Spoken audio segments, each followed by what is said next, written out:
about customer satisfaction and getting repeat orders. Now, my son is just about ready to get out of the U.S. military. He's been a Marine for 5 years and will be getting out of the Marines in just a few weeks. And before leaving, he's in Okinawa, Japan currently, he bought a car. And the car is about 45 minutes south of here. I just rode down yesterday to pick it up for him to bring it back so it'll be here for when he gets out of the military. And this car dealership, there's no more less trusted group than a used car salesman, a used car lot, a used car dealer. And that's the type of place this was, a used car dealership. So I was my antennae were up and I was quite suspicious. And one thing that really put me at ease was before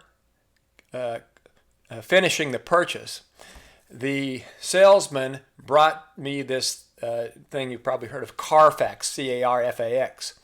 And it actually lists the history of the car, and it pointed out one automobile accident that the car had been in. It got sideswiped in the rear left quarter panel, and it looked like the body work was done, and it actually looked good. I didn't see any permanent damage that I could detect with my amateur eye.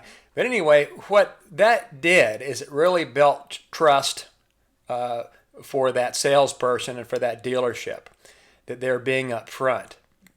If they hadn't told me, if they had known, they hadn't told me, and I found that out on my own without them telling me, I would have assumed that they're vicious, dishonest salespeople who are trying to hide a fact that would be very, very important. But when they disclosed it up front, it kind of made me feel like, oh, well, I guess it's probably not a big deal, or else they wouldn't have shown me. So since they showed me up front rather than me finding out through the back gate, it really built a lot of trust. So we ended up doing the deal, and took the car home for my son. And it's the same thing that we want to do with our customers. In our particular line of work, customers, when they open bank accounts or establish companies in certain jurisdictions, need to provide due diligence to keep the good guys in, the bad guys out, and it's a way that it's a way to keep the integrity in the financial system internationally. Due diligence is just part of the game. It's part of the routine to identify who that customer is. If they request a withdrawal, they know that it's really the person that opened up the account is requesting the funds back, and also it keeps the bad guys out, the money launderers, anyone who has nefarious intent. So when we sell, it's important to be upfront with people what they need to provide, the type of due diligence they need to provide, and one way to do that is when we do email correspondence is to keep a link to your terms and conditions page in the email footer.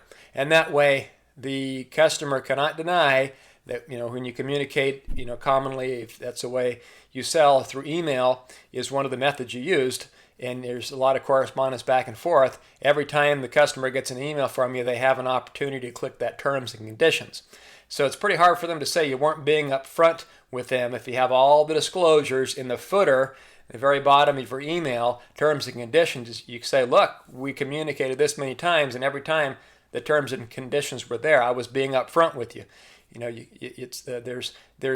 We can only say so many words, and there's an infinite number of things that we don't say just because there's only so much time.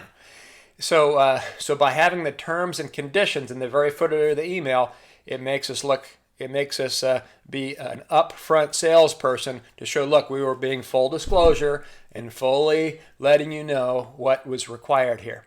So it's so important to be upfront, and the biggest complaint that buyers have is, I thought I was getting this, but then I really got that, and you didn't tell me. So that's why we want to be upfront as much as possible and let the customer know what to expect.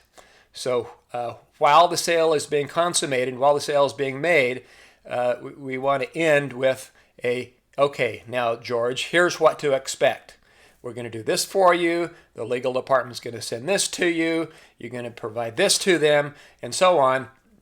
We may not be able to go into all the details because we may not know all the details that may change, but at least we're being upfront and giving them as much information as we can, and also let them know there could be other items that they may need from time to time, but I just wanted to tell you the major ones. So the key thing to getting repeat sales is make the customer happy by being upfront with them, letting them know what to expect.